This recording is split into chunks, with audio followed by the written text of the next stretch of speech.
Do not give me your name, the woman said, tightening the little girl's coat beneath the dead traffic lights. Just hold my hand and keep walking. 12 minutes earlier, Manhattan had gone dark. Elevators had stopped between floors, storefronts had vanished into shadow, and every horn in crowded Midtown seemed to cry out at once.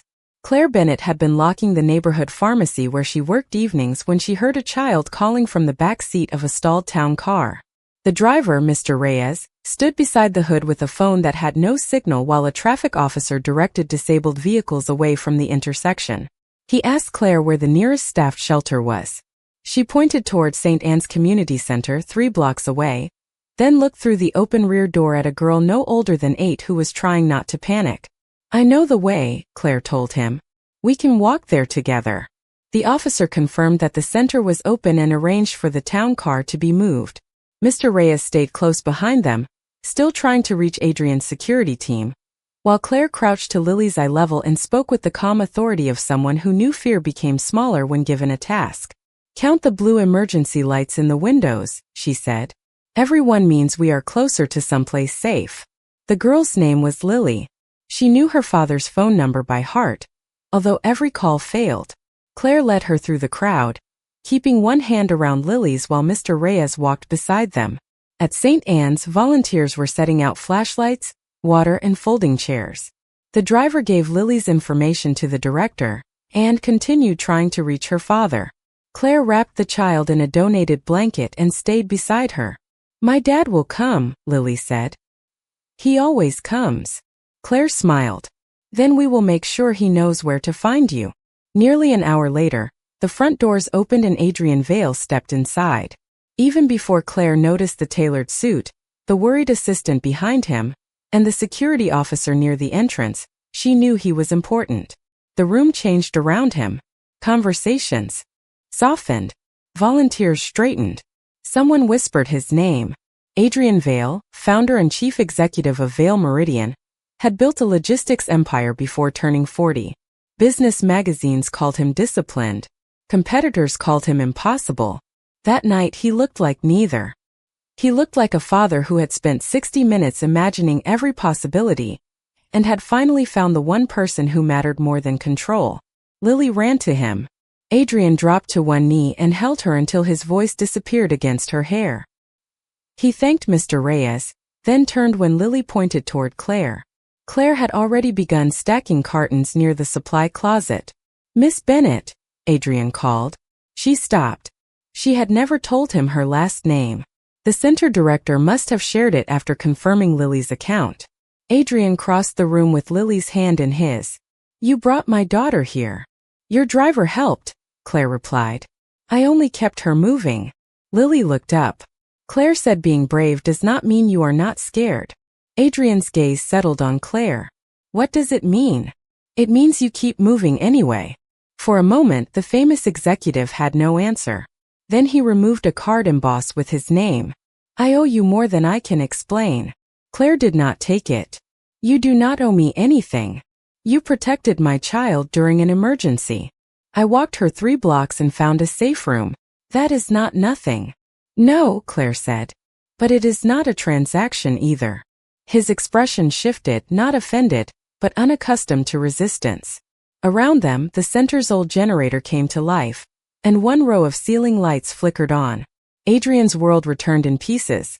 An assistant checking messages, security speaking into a radio, and a driver waiting outside.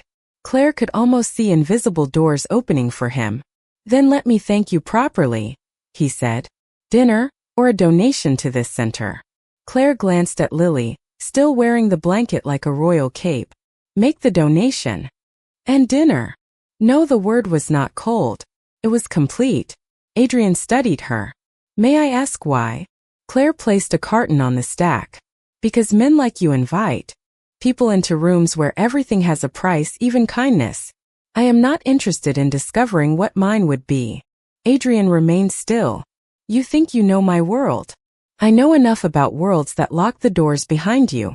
The answer came too quickly, carrying a history she had not meant to reveal. Adrian noticed, but he did not press. At least take the card.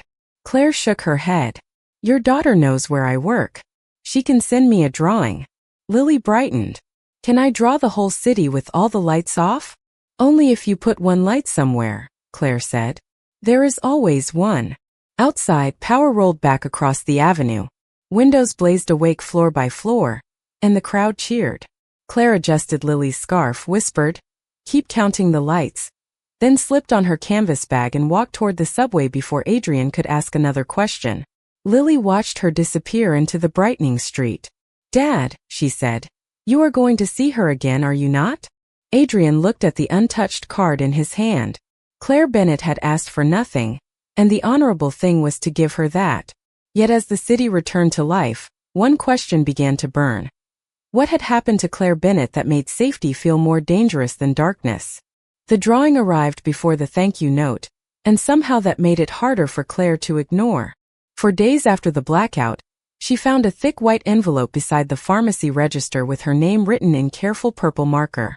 Inside was a picture of Manhattan beneath a black sky, every building dark except for one yellow window near the center. Two small figures stood below it holding hands. One had brown hair and a blue coat. The other carried a canvas bag. Across the bottom, Lily had written, "There is always one light." Claire read the sentence twice before sliding the drawing into her bag. Beneath it was a folded note from Adrian, written by hand rather than printed on company stationery. He thanked her for keeping Lily calm, apologized for pressing her to accept more than she wanted, and promised that no driver, flowers, or invitation would appear unless Claire requested it. At the bottom, he added one line. Lily would like to know whether the yellow light is bright enough. Claire smiled despite herself. She found a blank receipt and wrote, "It should be brighter." Then she stopped. Sending a reply meant opening a door, even if only an inch. Claire had spent years learning that doors were easier to control when they remained closed. She tucked the receipt into the cash drawer and returned to work. That evening, rain swept across the city, tapping against the pharmacy windows while customers hurried in for umbrellas, batteries, and cold medicine. Claire was restocking the first aid aisle when her manager called her to the front. A young woman introduced herself as Nora and held out a small paper bag. "Lily asked me to deliver this while I was nearby," she explained before Claire could object. Inside the bag was a battery-powered lantern no larger than a coffee mug. A note was taped to the side. "For your next blackout. You were right. One light should be brighter." Claire wanted to refuse it, but returning a practical gift from an 8-year-old would make her boundary feel like punishment. "Tell Lily thank you." Nora nodded and left without asking a question. For the next week, no car waited outside the pharmacy and no invitation appeared. Claire told herself she was relieved, although she still looked up whenever the bell above the door rang. 9 days after the envelope arrived, the pharmacy received a city notice recommending updated emergency procedures for businesses and community facilities in the blackout zone. Claire carried a copy to St. Anne's after her shift because the center's aging generator had failed twice during the outage. She found volunteers comparing replacement estimates at a folding table. Every number was higher than the center could afford. "We managed this time," Mrs. Alvarez said. "You had 60 people inside," Claire replied. "Half were children or seniors. Managing once does not mean we should depend on luck." Mrs. Alvarez sighed. "Unless you know someone with $20,000, luck is what we have." Claire thought of the business card she had refused. Calling Adrian meant admitting that his world could solve a problem hers could not. It also meant safer hallways and a warm room during the next outage. Pride felt noble until someone else paid for it. The following morning, Claire used the pharmacy office phone before opening. Adrian answered on the second ring. "Claire." Relief entered his voice before he could hide it. "Do not sound so pleased. I am calling about St. Anne's. I can be pleased and listen at the same time. The generator must be replaced. The center cannot afford it. Send me the estimates. There are conditions. No press release, photographer, naming rights, or plaque." "Understood. The donation goes directly to the center. I am not involved after this call." "Agreed." His answer came so quickly that Claire paused. "You are not going to negotiate? You call because people need help. I am not going to make you regret it." Something in her chest softened, and she pushed it away. Mrs. Alvarez contacted his office that afternoon. Adrian approved the replacement cost, asked the center to choose the contractor, and kept his name off the project. On Saturday, Lily arrived at St. Anne's carrying 3 drawings and a box of grocery store cupcakes. Adrian followed in a navy sweater and jeans. Lily ran to Claire and held up a picture showing a giant generator on the center's roof. "That is not where generators usually go," Claire said. "It is safer from puddles," Lily explained.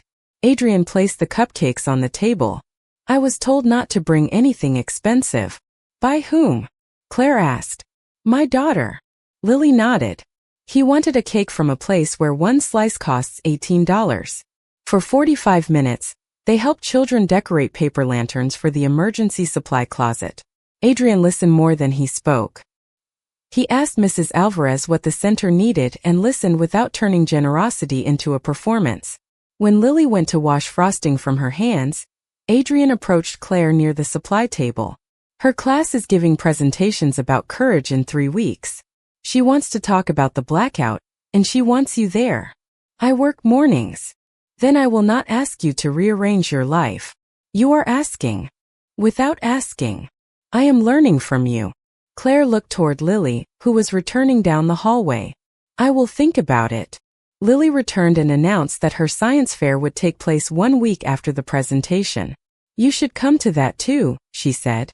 Claire smiled. "Let me survive one invitation at a time." As Adrian and Lily left, Claire realized he had not forced his way through the door she kept closed. He had simply remained outside it, waiting without complaint. That should have made him easier to refuse. Instead, it made her wonder what might happen if she opened it herself. "You are not here because of the generator paperwork," Claire said without looking up from the forms between them. Nearly 5 weeks had passed since the blackout.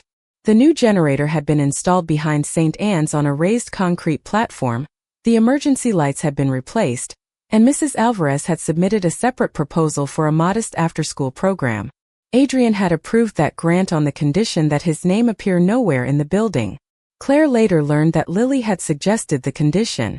Adrian sat across from her in the center's small conference room, wearing a charcoal suit that probably cost more than the monthly utility bill, and pretending to review a proposal he had already signed. "You are right," he said. "Lily's presentation is tomorrow. She wants to know whether you decided to come." Claire raised her eyes. That could have been a message. "I left one with Mrs. Alvarez."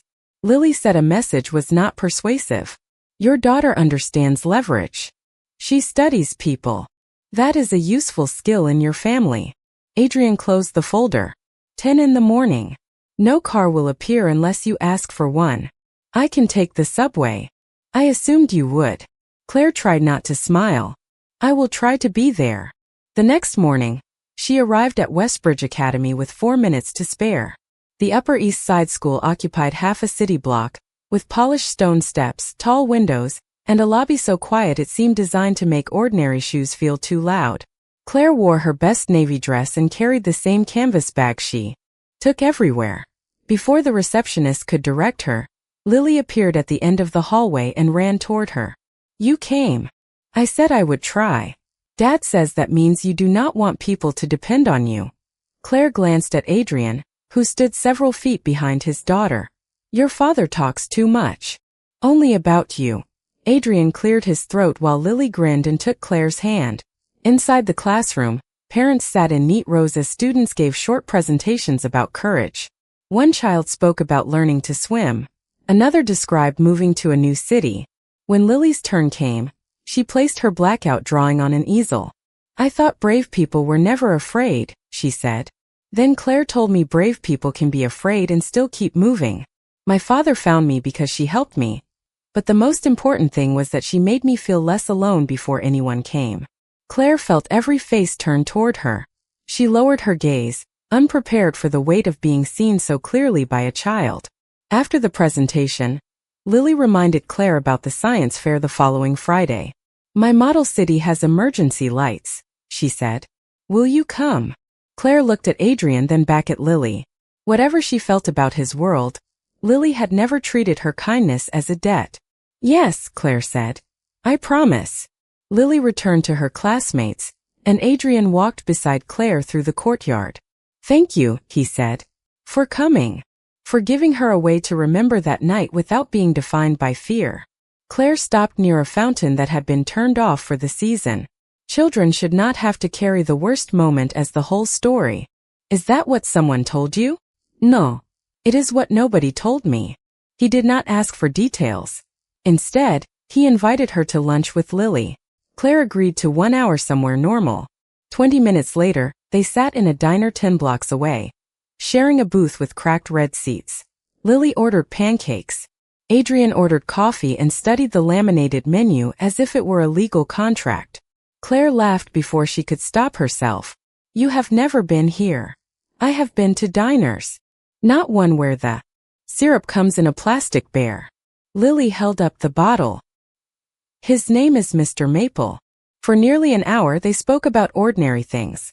Lily's model city, Adrian's inability to cook anything except scrambled eggs, and Claire's plan to finish her pharmacy technician certification.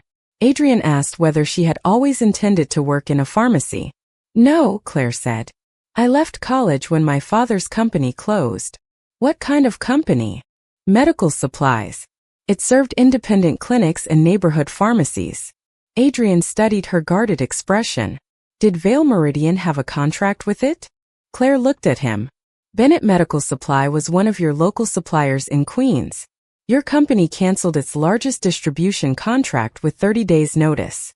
3 months later, my father closed the doors." Lily had left the booth to choose a song from the old jukebox. Adrian lowered his coffee cup. "Claire, I did not know. That is the problem with men who control entire systems," she said. "You do not have to know whose life changes when you move one number on a page. Let me review what happened. You are already looking for a task you can complete." Claire reached for her bag. "This is not a broken generator." Adrian stood, but he did not block her path. "I am not asking you to forgive anything." "Good, because I am not offering." Lily returned holding a quarter and asking which song they wanted. Claire forced a gentle smile for her sake. "Save my choice for the science fair," she said. Then she walked toward the door. Adrian did not follow. For the first time, he understood that Claire had not refused his world because she feared wealth, power, or attention. She had refused it because his world had entered her family's life once before, and it had left behind consequences that no apology could easily reach. The worst apology is the one that arrives after the damage has already learned how to live without you. Adrian did not call Claire that afternoon. He stayed in the diner until Lily finished her pancakes, then returned to Vale Meridian and requested every archived record connected to Bennett Medical Supply. By 4 in the afternoon, Margaret Sloan, the company's chief legal officer, entered his office carrying a digital tablet and the expression of someone who understood that the past had become expensive. "The contract ended 6 years ago," she said. "Bennett failed to meet new volume requirements." "Who approved those requirements?" Adrian asked. Margaret hesitated. "You did." From the 42nd floor, Manhattan looked clean and orderly, a city reduced to lines, numbers, and distance. Down on the street, people waited for buses, carried groceries, and worried about bills no boardroom would ever see. How much time did Bennett receive? 30 days. For a company with 12 employees? The rule applied to every supplier. Adrian faced her. Equal rules do not create equal consequences. The record showed that Bennett Medical Supply had served clinics, senior centers, and neighborhood pharmacies for nearly 20 years. Thomas Bennett had written 3 letters requesting an extension. A regional director had rejected each appeal and marked the company as too small to retain. Claire had left college after the business closed and begun working full-time. Adrian also found a second file under legal restriction, but several pages were incomplete and required verification before Margaret would treat them as reliable. One visible entry referred to an executive recommendation made before the new volume policy took effect. Adrian ordered a formal archive review, placed a temporary hold on all small supplier terminations, and asked Margaret to draft a 90-day correction process. He could begin an interim safeguard as chief executive, but permanent policy changes and a supplier support fund would require board approval. The next morning, Adrian drove alone to the Queen's Clinic where Thomas Bennett managed inventory. Thomas was 61, with silver hair, tired eyes, and a calm manner that made Adrian feel less prepared than any hostile board meeting ever had. I reviewed the contract, Adrian said. 6 years late, Thomas replied. Yes. Thomas placed his clipboard on a cart. Claire sent you. No. She does not know I am here. Good. She would hate this. I am beginning to understand. That. In a narrow office overlooking the storeroom, an old photograph showed 12 Bennett employees beneath a blue sign. Claire, perhaps 19, stood at one end holding a box of sandwiches. Most of those people found other jobs, Thomas said. One moved back to Ohio. One lost his apartment. My wife knew I had been cleared of the billing questions surrounding one of our partners, but she never knew why Vail ended our contract. She died believing I had failed to protect the business. Adrian looked at the photograph. I am sorry. I believe you. That does not make you useful. What would? Change the system. Give small suppliers time, guidance, and a human being to call before software decides they no longer matter.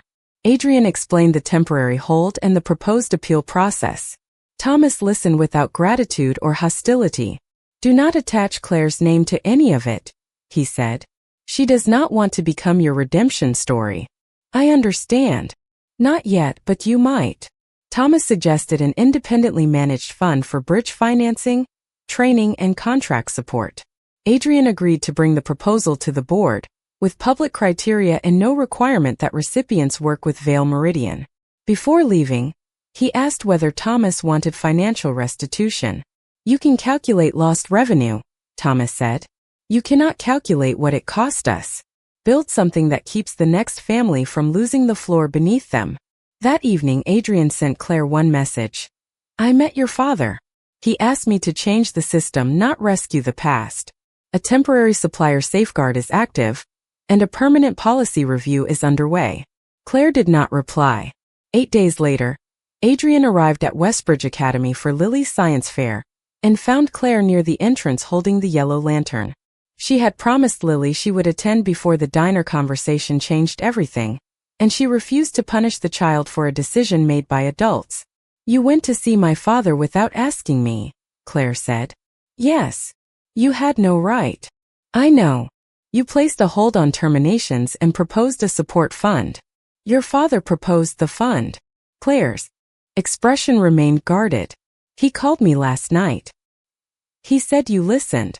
I should have listened 6 years ago. Through the glass doors, Lily waved beside a model city lined with tiny emergency lights. Do not mistake accountability for permission to enter my life, Claire said. I will not. Do not turn my family into a story about a billionaire who discovered a conscience. I will not. She studied him, searching for negotiation or hidden leverage. He offered none. Finally, she handed him the lantern. The battery compartment is loose. Adrian examined it. You brought this for me to repair? I brought it because Lily wants it in her display. He fixed the loose cover with a small strip of tape from the registration table. After Lily presented her model, Claire and Adrian stepped into the courtyard. My father left something out, Claire said. I heard it in his voice. Adrian held the repaired lantern between them. Margaret had verified the restricted pages that morning. One document carried a signature Claire would recognize, belonging to someone who had known the Bennett family personally and had recommended ending the contract before the new policy was approved. That person had once served as Vail Meridian's chief operating officer, and now chaired the board's Risk and Compliance Committee. The signature belonged to the last person Claire expected to find inside Adrian's files. He waited until Lily joined her teacher before saying it aloud. Evelyn Shaw. Claire stared at him. Evelyn had been her mother's closest friend. She had attended family birthdays, delivered casseroles during long weeks of illness, and sat beside Thomas at the funeral. Evelyn worked for Vail Meridian? Claire asked. She was chief operating officer when your father's contract ended. She later joined the board and now chairs the Risk and Compliance Committee. Why would she recommend it? The document calls Bennett Medical Supply a reputational conflict, but the supporting explanation was sealed with an internal investigation. Then ask her. I scheduled a special board review for Monday, after legal counsel finishes verifying the archive. Claire stood. Monday is too late for a private answer. Adrian did not try to stop her. Claire called Evelyn from the school courtyard and asked for 10 minutes. Evelyn heard Adrian's name, went silent, then agreed to meet them that afternoon at her townhouse near Central Park. She opened the door wearing a cream sweater and the same pearl earrings Claire remembered from childhood. Her face warmed at the sight of Claire, then tightened when she saw Adrian behind her. They sat in a formal living room filled with pale furniture and framed photographs. One picture showed Evelyn beside Claire's mother at a summer picnic. Another showed Evelyn shaking hands with Adrian at a company anniversary dinner. Claire placed a copy of the recommendation on the coffee table. Tell me why you signed this. Evelyn removed her glasses. Your father never told you. He did not know the whole truth. Evelyn looked toward Adrian. This began as a family matter. It became a corporate matter when you used executive authority to decide the outcome, Adrian said. Evelyn folded her hands. 6 years earlier, Thomas had discovered that one regional partner was billing clinics for supplies they had never received. He reported the discrepancies privately. The partner threatened to claim Bennett Medical Supply had approved the invoices, and an external audit was likely to name every company connected to the disputed accounts. Evelyn feared that Thomas would be judged before investigators could clear him. As chief operating officer, she recommended that Vail Meridian not renew Bennett's contract, removing the company from the active supplier network before the audit became public. She told herself the separation would be temporary, and that Bennett could reapply after the investigation. Then Adrian's new volume policy took effect. The regional office treated the non-renewal as final, and Bennett lost its largest account. You knew the company might not survive, Claire said. I believed Thomas had other clients and enough reserves for several months. You believed what made your decision easier. Evelyn lowered her eyes. Yes. Did my mother know? She knew about the investigation and that your father had been cleared. She did not know that I had recommended ending the contract. While she was ill, she asked me not to burden you with the billing accusations. I used that promise to justify keeping everything else quiet. The answer resolved one mystery and opened another. Claire's mother had not approved Evelyn's decision. She had only tried to protect her daughter from an accusation that had already been disproved. You attended her funeral and never told us, Claire said. I was ashamed, and by then the business was gone. Shame did not protect us. It protected your place in our lives. Evelyn's voice softened. What do you want me to do? Tell my father everything. Then tell the board. Put the truth into the same corporate record where you placed the recommendation. Evelyn's face tightened. That could cost me my position. Your position survived my father's business. Silence filled the room. Adrian stepped toward the table. Monday's meeting will proceed. Thomas will be invited. The company will acknowledge the concealed information, authorize an independent review, and vote on corrective measures. Evelyn looked at him.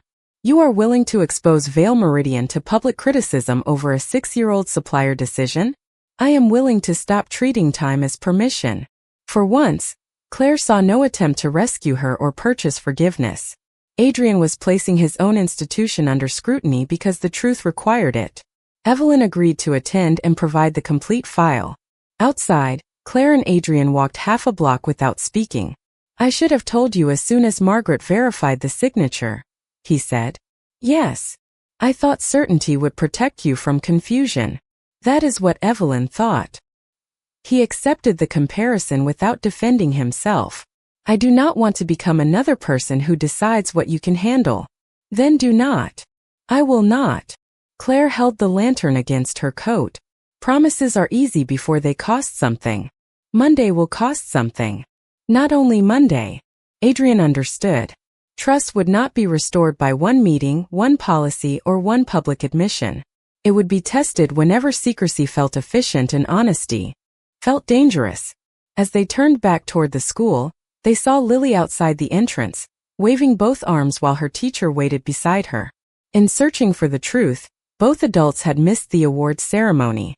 Lily held a blue ribbon and looked deeply offended. I won second place and neither of you saw it. Adrian knelt beside her. I am sorry. Claire showed her the lantern. We had to fix something important. Lily considered them. Did you fix it? Claire looked at Adrian, then at the light inside the lantern. Not yet, she said. But this time, nobody is turning it off. The truth did not restore what had been lost, but it finally gave everyone a place to stand. On Monday morning, Thomas Bennett entered the Vale Meridian boardroom carrying the worn leather folder he had used during the final year of his company. Claire walked beside him. Adrian waited near the far end of the table rather than at its head. Evelyn Shaw sat with her hands folded over a prepared statement. Company counsel had verified the records over the weekend. Adrian opened without excuses. He explained that Vale Meridian had ended Bennett Medical Supply's contract through a process that ignored context, concealed relevant information, and denied a small supplier a fair opportunity to respond. He accepted responsibility for approving the volume policy that turned Evelyn's non-renewal recommendation into a final termination. Evelyn then described the billing investigation, Thomas's cooperation, his complete clearance, and her decision to remove Bennett from the active supplier network before the allegations became public. She admitted that she had hidden her role from the Bennett family and allowed the company record to remain incomplete for 6 years. I believed silence would spare them, she said. Thomas looked across the table. Silence spared the people who made the decision. Evelyn lowered her eyes. Yes. The board entered the statement into the corporate record, authorized an independent review, and approved immediate safeguards. Every small supplier facing termination would receive a written explanation, a 90-day correction period, a human case manager, and an independent appeal. It also approved a separately governed support fund for bridge financing, training, and contract assistance, with no requirement that recipients work with Vale Meridian. Evelyn resigned as chair of the Risk and Compliance Committee effective immediately and agreed to cooperate with the independent review. The company issued a public correction confirming Bennett Medical Supply's innocence and acknowledging its own failures. When a communications director approached Claire about the announcement, Adrian stopped the conversation before Claire had to answer. Miss Bennett is not part of the company campaign, he said. Her family's story will not be used to improve our image. Claire met his eyes. He had remembered. In the hallway, Evelyn asked Thomas for a private conversation. Claire started to object, but her father touched her arm. I can decide what I can handle, he said gently. The words echoed Claire's warning to Adrian. Protection could become control even when love was the reason. She nodded and let Thomas enter the conference room with Evelyn. Adrian waited several feet away, giving her space. You have a company to run, Claire said. It is being run. That sounds dangerous. Delegation is apparently a recognized management skill. They took the elevator to the lobby and stepped into a cold, clear afternoon. People hurried past without knowing that a 6-year-old truth had finally been spoken 42 floors above them. Adrian pointed toward a coffee cart across the street. Somewhere normal? Claire studied the metal container that had probably held coffee since sunrise. It is a start. They carried paper cups to a nearby stone bench. My father wants to build a cooperative, Claire said. Independent clinics could combine purchasing power and share warehouse and transportation costs. That is a strong model. He does not want Vale Meridian to own any part of it. Then Vale Meridian will not. He may apply to the fund. The fund has independent oversight. I will not control the decision. Claire looked at him. You finally understand why that matters. I am beginning to. She lowered her coffee. I am returning to school. In the fall. Evening classes. I want to complete the bachelor's degree in health sciences that I left when the business closed. Lily will create a schedule for you. She already warned me. 3 months later, St. Anne's held an emergency preparedness fair. The new generator stood on its raised platform, nowhere near the roof Lily had drawn. Claire trained volunteers to organize medication lists for seniors. Thomas introduced the first members of his cooperative. Adrian arrived carrying folding chairs because Mrs. Alvarez had informed him that donors were expected to work. Lily wore a yellow volunteer vest and directed everyone with great seriousness. During an emergency drill, the main lights were switched off and battery lanterns glowed along the hallways. Children followed painted arrows to the assembly room while seniors walked with volunteers. Claire watched Adrian help Lily count people. He did not command the room. He served it. Later, after the center emptied, Adrian found Claire beneath the streetlights as snow began to fall in soft flakes. He held out Lily's original blackout drawing in a simple wooden frame. She says this belongs to both of us. Claire studied the two figures beneath the single yellow window. She has been planning this for months. She gets that from you. Adrian smiled, then became serious. I have been trying to respect the line you drew. You have. May I be part of your life without asking you to enter mine? The question offered no invitation to wealth and no attempt to erase the distance between their worlds. It offered a place where both could remain themselves. Claire looked through the center window. Lily was helping Thomas stack paper lanterns while Mrs. Alvarez pretended not to watch. Here are my conditions, Claire said. No rescuing me. No deciding what I need before asking. No turning my family into a lesson for your company.